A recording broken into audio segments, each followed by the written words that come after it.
मैंने आपसे कहा था मोटा को भी शुक्रिया कहना। यदि आप मोटे ना होते तो शायद इस रूप में यहां ना आते। मोटापा तेरा शुक्रिया, तूने हमें हरिद्वार में ला करके खड़ा कर दिया। अब हम मोटापा तो मिटाएंगे ही, घटाएंगे ही, अपने जीवन को दिव्य जीवन बनाएंगे। ये है योग की महिमा।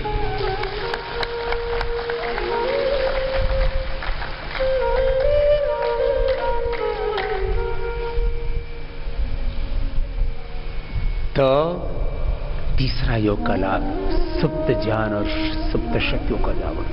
चौथा और योग का और बहुत बड़ा लाभ है। मैं बार बार एक बात को कहता हूं और ये साइंटिफिकली प्रूवन ट्रुथ है।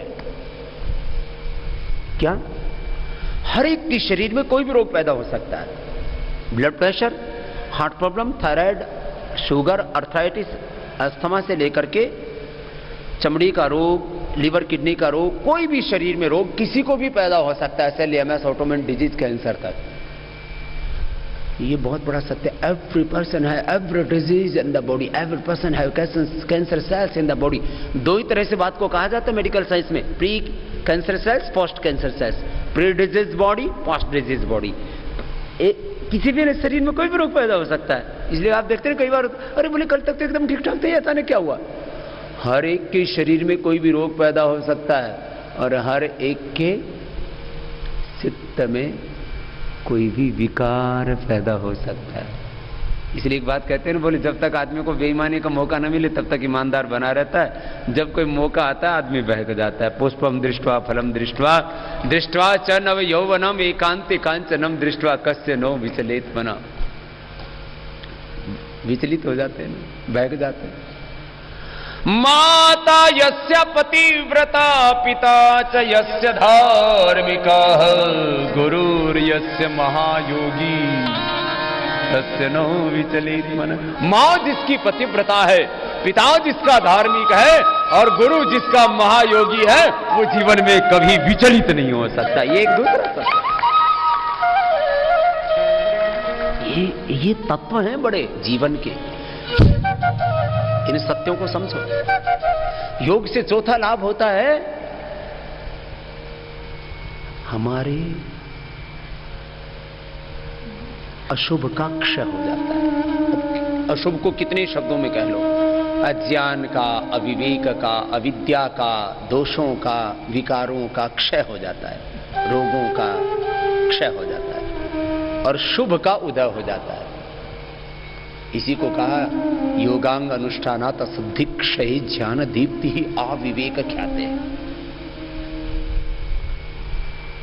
तम योगम इति मन्यन्ते स्थिराम इंद्रिय धारणाम अप्रमत्तः सदा भवति योगो ही प्रभवप्ययो। ये बड़े शब्द हैं दर्शनों के, उपनिषदों के।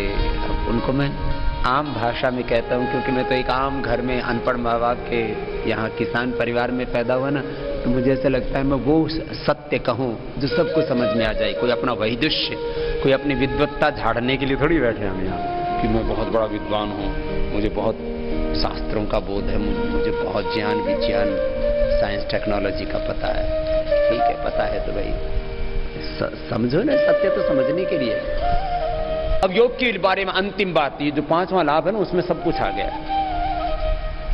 सारी दुनिया इस दृश्य जगत के बारे में बात करती है। दृश्य जगत की शक्तियां तो योग से प्राप्त होती है। मैंने अभी आपसे कहा योग से प्रोडक्टिविटी बढ़ती है, क्रिएटिविटी बढ़ती है, पॉजिटिविटी बढ़ती है, डिविनिटी बढ़ती है।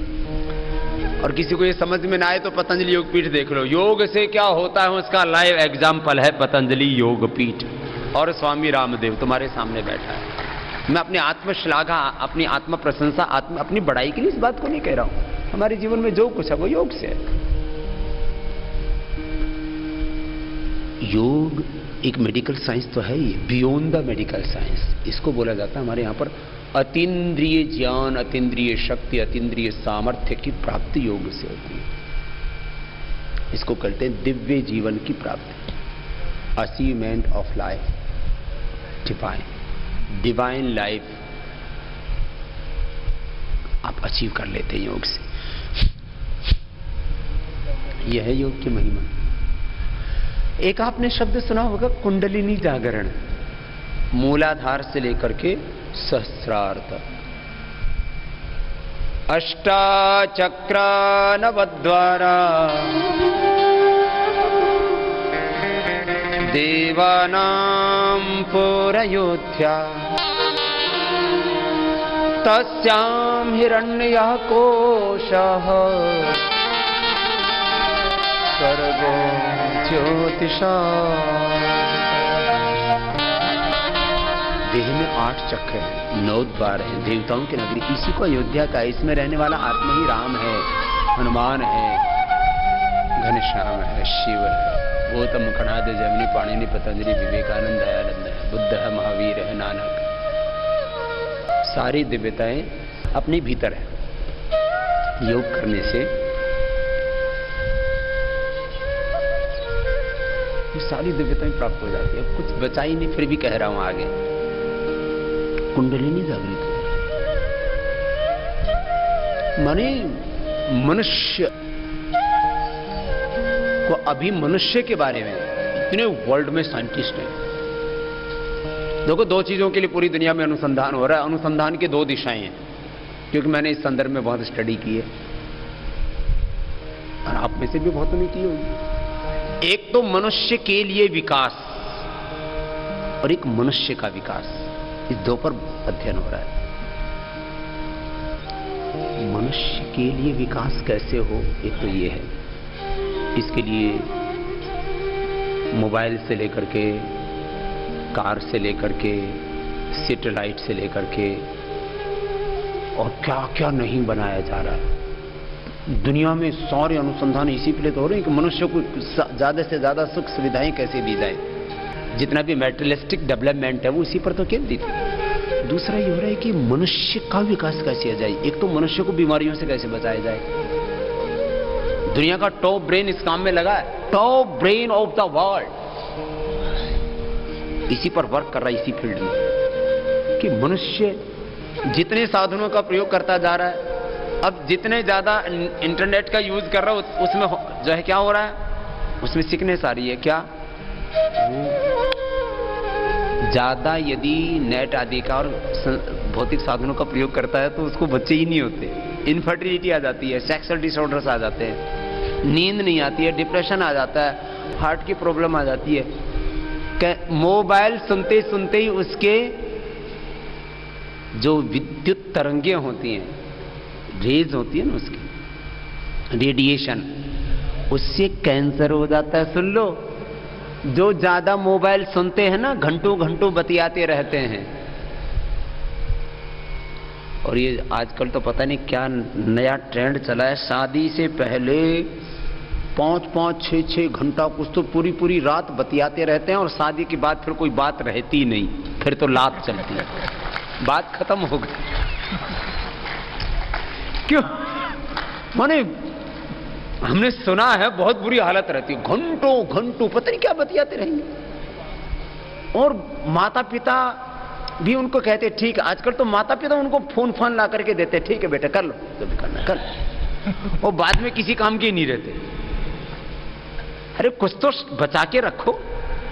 सारी बातचीत खत्म कर ली, फिर एक दूसरे जब आमना सामना होता है तब बोलती बंद, अब कुछ बचा ही नहीं बोलने के लिए।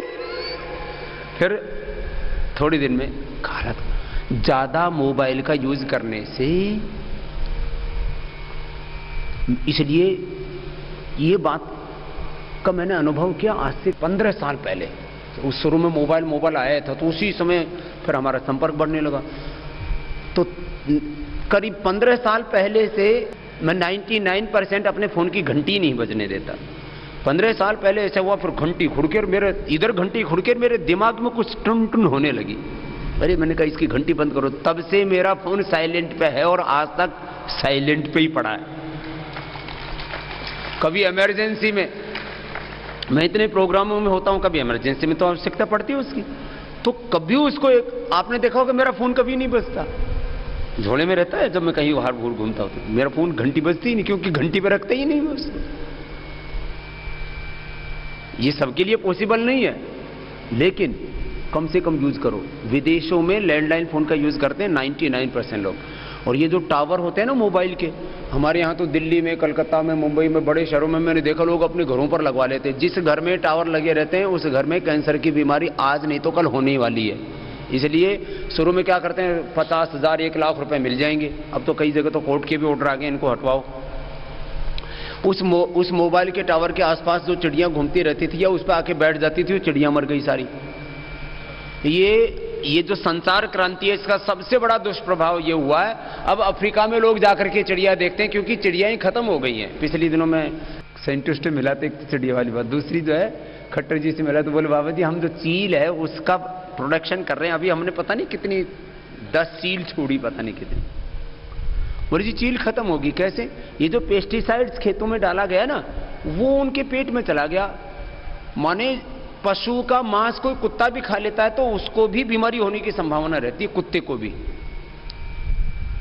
मरे हुए पशु का। चील पहले हमने बचपन में देखते थे, एक पशु मरा तो पता नहीं, मैं कह रहा था ना पशुओं में कुछ सेंस ज्यादा होते हैं। उनकी आंखें इतनी कई किलोमीटर दूर का देख लेती हैं और कई किलोमीटर दूर का सूंघ लेती हैं, इतना सेंस होता है उनमें। मैं कह रहा कुछ ज्ञान उनमें हमसे ज्यादा होते हैं। मैं कह रहा था ये विज्ञान का दुरुपयोग है। जीव जंतु ही खत्म हो गए। चिड़िया देखने के लिए मैं अफ्रीका गया तो वहां हमें भी लेके चले गए, बाबा जी आप भी देखो जंगल में कि कितने शेर हैं, कितने हाथी हैं, कितनी जंगली भैंसे हैं, ये सब देखने चले गए। तो मैंने देखा पेड़ों के पास में आदमी खड़े खड़े दूरबीन लगा लगा के देख रहे। मैंने कहा क्या देख रहे हैं? बोले चिड़िया देख रहे हैं। वो चिड़िया हमने बचपन में बहुत देखी थी, आजकल हमको भी देखने को नहीं मिलती। चिड़िया खत्म हो गई, मोडी खत्म हो गई, कई तरह की चिड़िया होती थी, छोटी छोटी से लेकर के बड़ी बड़ी, वो खत्म हो गई सब। किससे? विज्ञान के साधनों से। तो मैंने कहा विज्ञान की धाराएं दो तरफ लगी हुई हैं। एक तरफ मनुष्य को संसाधन संपन्न कैसे किया जाए, दूसरा मनुष्य को बीमारियों से, विकारों से, डिप्रेशन से कैसे बचाया जाए।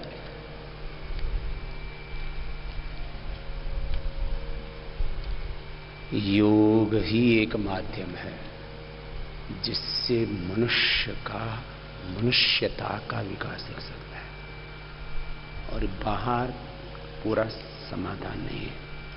इतने विषय हैं, मैं थोड़ी लंबी बात हो जाएगी, इतनी बात कह रहा हूं कि ये जो है ना मनुष्य का आंतरिक विकास जिसको कहा जाता है वो केवल योग से संभव है। ये कपालभाति, अनुलोम विलोम, भ्रामरी, उद्गीत, ये प्राणायाम, ध्यान आदि जो करते हो ना, ये बहुत बड़ी विद्या है। इससे पूरा डिवाइन ट्रांसफॉर्मेशन हो जाता है। तो मैं कह रहा था कितने शब्दों में योग के सत्य को कहो। पूरा विकास मनुष्यता का योग के द्वारा। अब अगली बात कह रहा हूं, योग के जो बड़े लाभ हैं उनको 10 शब्दों में कहा हमारे ऋषियों ने। उसको नाम दिया यम नियम। अहिंसा, सत्य, अस्तेय, ब्रह्मचर्य, अपरिग्रह, यमः, शौच, संतोष, तपस्वाध्याय, पुण्यदान। एक बार मैं पॉजिटिवली बात को कहूंगा, दूसरी बार नेगेटिवली कहूंगा। पॉजिटिवली बात कहते हैं ना तो कम समझ में आती है लोगों को। जैसे मैं कहूँ ना योग से आपका ये रोग दूर होता है, फिर मैं दूसरी तरह से कहूँ ना योग नहीं करोगे तो मोटे हो जाओगे, योग नहीं करोगे तो प्रोस्टेट कैंसर, यूट्रस का कैंसर होगा, योग नहीं करोगे तो थायराइड की प्रॉब्लम होगी, हार्ट अटैक होगा, ब्रेन हेमरेज होगा, पैरालिसिस होगा, जल्दी मरोगे। बहुत खतरनाक बात है, करो योग कर लो कहीं गड़बड़ ना हो जाए। तो योगी के जीवन में अहिंसा, सत्य, अस्तेय, ब्रह्मचर्य, अपरिग्रह, 5 यम और शौच, संतोष, तपस्वाध्याय, ईश्वर प्रणिधान, ये 5 नियम योगी के जीवन में इन 10 सत्यों का समावेश हो जाता है। अब नेगेटिवली कहता हूं, योगी कभी भी हिंसक नहीं हो सकता। योगी झूठ नहीं बोलता। उसके अंदर इस तरह का उसका पूरा चित्त हो जाता है, ऐसे उसका जीवन हो जाता है, वो झूठ उसके अंदर से निकलता ही नहीं। मतलब उसके अंदर झूठ बोलने की भावना ही पैदा नहीं होती। अहिंसा वो इतना प्रतिष्ठित हो जाता है कि हिंसा कर ही नहीं सकता है। किसी भी तरह की हिंसा। इसके 80 से ज्यादा भेद बताए गए सूक्ष्म रूप में। कृतकारित, अनुमोदिता, लोभ, क्रोध, मोहपूर्वका, मृद मध्य मात्रा, दुख, अज्ञान, अंत, फलायित, प्रतिपक्ष भावनम। बड़ा ऊंचा सिद्धांत है एक योग का कि आपको अशुभ से बचना है तो प्रतिपक्ष भावना करो। क्या है वो? खुद हिंसा करना, औरों से करवाना, कृतकार, और जो हिंसा हो रही है तो फिर चुप हो जाना, मौन रह जाना। कृतकारित, अनुमोदित, लोभ, क्रोध और मोह से ये हिंसा होती है। मृदु मध्य अधिमात्र होती है, दुख, ज्ञान और अनंत फलों को देने वाली होती है। फिर इसके कई कई भेद बताए गए। ऐसी झूठ बोलना, बुलवाना, झूठ बोला जा रहा है तो मौन हो जाना, समर्थन कर देना। अहिंसा उसके जीवन का सत्य। हिंसा, झूठ, बेईमानी, स्ते बोलते चोरी करो, बेईमानी। अब्रह्मचर्य मानी दुराचार, अब्रह्मचर्य। एक ये इतना बड़ा ये सत्य है जीवन का कि असंयम, फिर परिग्रह, लालच, असंतोष, असंतोष, दो चीजें बड़ी दुख देती हैं। एक तो तुष्टि, एक असंतुष्टि। नवधा तुष्टि दर्शन शास्त्र में उसको कहा है, सांख्य दर्शन में। नवधा तुष्टि बड़ी दुख देने वाली चीज है ये। आदमी जो है अपने आप को बस ऐसे माने, बस मैं तो हो गया, सिद्ध हो गया, मैं तो महान, बस जीवन का लक्ष्य प्राप्त कर लिया। नवधा तुष्टि उसके भेद हैं। नवधा तुष्टि और असंतुष्टि ना, योगी असंतोषी नहीं होता कभी भी। असंतोष, असुचिता, असंतोष, असुचिता, अकर्मण्यता, आत्मविमुखता और नास्तिकता, ये योगी के जीवन में नहीं होता। उसके जीवन में ये 10 दोष नहीं होते। उसके जीवन में अहिंसा, सत्य, अस्तेय, ब्रह्मचर्य, अपरिग्रह, शौच, संतोष, तपस्वाध्याय, प्रधान, ये 10 विभूतियां होती हैं योगी के जीवन की। और इनके लाभ बताएं, जैसे आप प्राणायाम के लाभ पढ़ते हो ना, ततक्षेते प्रकाशावणम, और जो है इसके से रोग मिटते हैं, ऐसी महर्षि पतंजलि ने अष्टांग योग का लाभ बताया। अहिंसा प्रतिष्ठायाम तत्सन्निधौ वैरत्यागः, सत्य प्रतिष्ठायाम क्रियाफल आश्रयत्वम, अस्तेय प्रतिष्ठायाम सर्वरत्नोपस्थानम। इतनी बड़ी बड़ी बातें, उनको जब अभ्यास करते हैं तब वो उसका अनुभव कर पाते हैं। आप अहिंसक हो जाते हैं तो आपके सानिध्य में आने वाले प्राणी भी हिंसा छोड़ देते हैं। सांप, बिच्छू, शेर और मनुष्यों में भी जो खूंखार मनुष्य वो तक। सत्य जब आप बोलते हैं, जो आप बोलते हैं वही होने लगता है। और जब आप अस्तेय का पालन करते हैं तो सारे सृष्टि का वैभव, ऐश्वर्य आपके पास में आ जाता है, क्योंकि फिर आपको उसकी आवश्यकता नहीं, तो आप उसको फिर समष्टि के हित के लिए खर्च करते हैं, परमार्थ के लिए, सेवा के लिए। सत्य, प्रेम और करुणा, ट्रूथ, लव एंड कंपैशन, ये बहुत बड़े गुण हैं योगी की। खैर,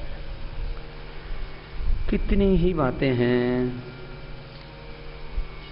उनको मैं कहता जाऊं तो फिर वो अंतहीन ये सत्य की यात्रा है।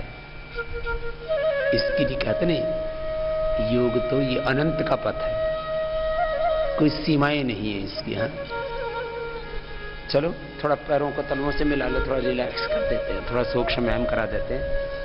आज मैं आपको इसलिए योग को की ये महिमा बता रहा हूं कि आप सब भाई बहन आज संकल्प ले लो कि हमें एक बहाना तो मिला।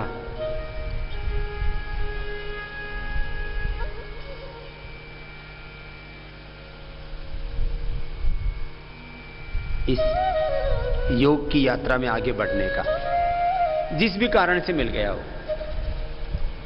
अब इसमें रुकना नहीं है। सबने संकल्प किया है कि हम रोज योगाभ्यास, सुबह उठ करके सबसे पहला काम क्या? योग। सुबह सुबह योग, दिन भर कर्म योग। सुबह सुबह पुरुषार्थ करो, दिन भर परमार्थ करो। सुबह सुबह साधना करो, दिन भर अलग अलग प्रकार की सेवाएं। सेवा के दो अर्थ किए जाते हैं, एक तो सेवा, निष्काम सेवा दी, एक सर्विस, कोई हेल्थ, कोई एजुकेशन, कोई एग्रीकल्चर, कोई इंडस्ट्री, कोई डिफरेंट सेक्टर्स में है। आप लोग होम सेक्टर में हो, अलग अलग सेवाएं हैं तो अपनी ये तो होंगी। कितना योग का लाभ है ना, इसको छोड़ना मत। ये योग अपने आप में इतनी ऊंची विद्या है ना, सारे भारतीय धर्म दर्शन अध्यात्म संस्कृति को, सारे वेदों उपनिषदों के संदेशों को, उपदेशों को एक शब्द में कहा जाए तो क्या है बोलो? योग। इतना बड़ा सत्य है ये, इसको इसी रूप में लेना। कुछ तो इसी में ही अटक के रह जाते हैं, बाबा जी ये मेरी बीमारी कब मिटेगी। अरे बीमारी तो मिटेगी, ये तो आपने देख ही लिया है, कुछ तो अपनी आंखों से देख लिया है। दो तरह के सत्य होते हैं, एक वैज्ञानिक सत्य जो अपनी आंखों से नहीं दिखता है, वो सत्य हम यंत्र आदियों के माध्यम से देख लेते हैं, ऐसे तो यंत्र भी सब मनुष्य ने बनाए हैं। दूसरा एक प्रत्यक्ष सत्य अपने आंखों से दिखता है, जैसे आपको वेट कम होता है तो दिखता है ना, शुगर कैसे हुआ, कम नहीं हुआ कि नहीं हुआ, तो फिर वो मशीनों से पता लग जाता है। शुगर, बीपी, कोलेस्ट्रॉल, वेट, ये तो सब आपको दिख ही रहा है सबको, इसमें क्या बात है। इसलिए मैं कहता हूं डिजीज फ्री लाइफ, ये बहुत बड़ी बात है। ऐसे तो रोग मुक्त, तनाव मुक्त, सब प्रकार के विकारों से मुक्त, रोग मुक्त, तनाव मुक्त, नशा मुक्त जीवन, this is the initial benefit of योग। ये तो योग का फर्स्ट स्टेप है, ये तो योग की पहली सीढ़ी है।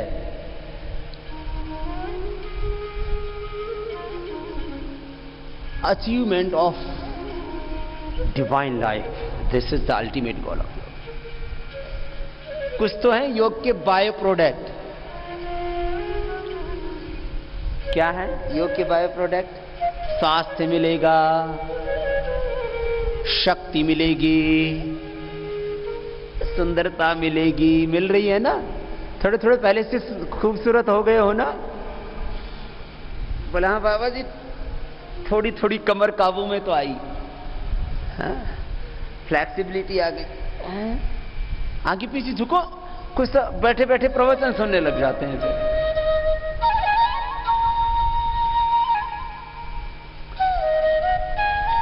स्वास्थ्य, सुंदरता, शक्ति, शांति, समृद्धि, सफलता, ये तो कॉमन डिजायर है ना सबकी। सबको स्वास्थ्य चाहिए, शक्ति चाहिए, सुंदरता चाहिए, शांति चाहिए, समृद्धि चाहिए और स्थायी सुख चाहिए और सफलता। ये 7 चीजें बताई है मैंने, ये बहुत बड़े सत्य हैं। चलो ऐसे करना, ये सबको मिलेंगे। ये तो योग के बायो प्रोडक्ट हैं। These are the bio product of yoga practice. फिर क्या है योग का अंतिम लक्ष्य? क्या है? योग के द्वारा हमें पूर्णता की प्राप्ति होती है। पूर्णमदाः पूर्णमिदं पूर्णात् पूर्णमुदच्यते पूर्णस्य पूर्णमादाय पूर्णमेवावशिष्यते। अपनी निजता में, अपनी पूर्णता में, जहां ज्ञान की, जहां शक्ति की, जहां शांति की, सब प्रकार की पूर्णता, अपनी सब प्रकार की दिव्य विभूतियां अपने भीतर से हमें प्राप्त होती है। जहां हम अचाह हो जाते हैं, काम हो जाते हैं, जहां हमारी सारी कामनाएं पूरी हो जाती है, इसको कहते हैं अकाम हो जाना, निष्काम हो जाना, पूर्ण काम हो जाना, आत्म काम हो जाना, ब्रह्म काम हो जाना। ये बहुत ऊंचे ऊंचे शब्द में कह रहा हूं, आज नहीं तो कल समझ में आ जाएंगे, लेकिन योग का सत्य तो आपको समझना है ना। लंबे लंबे श्वास,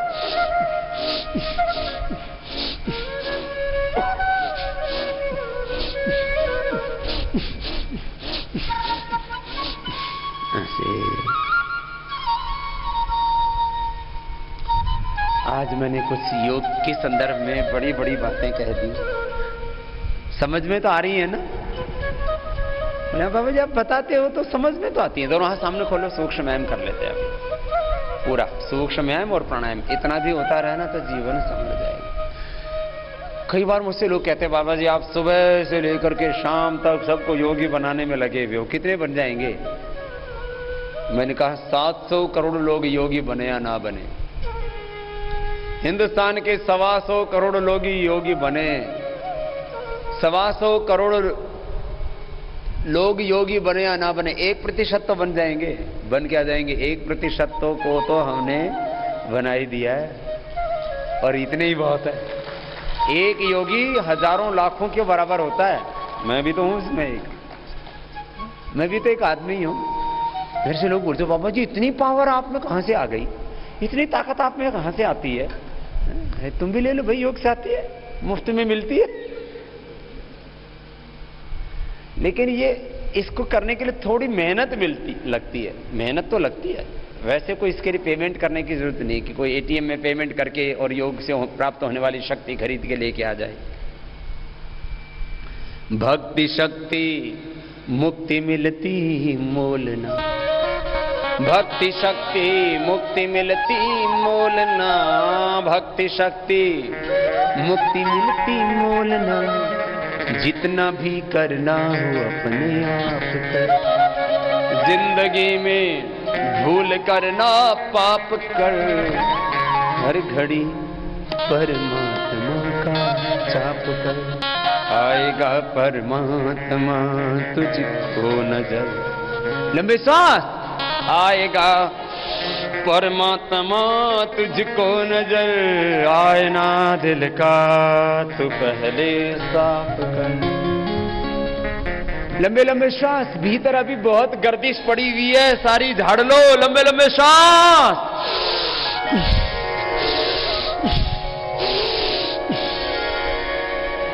पूरा दिल लगा के किया करो योग।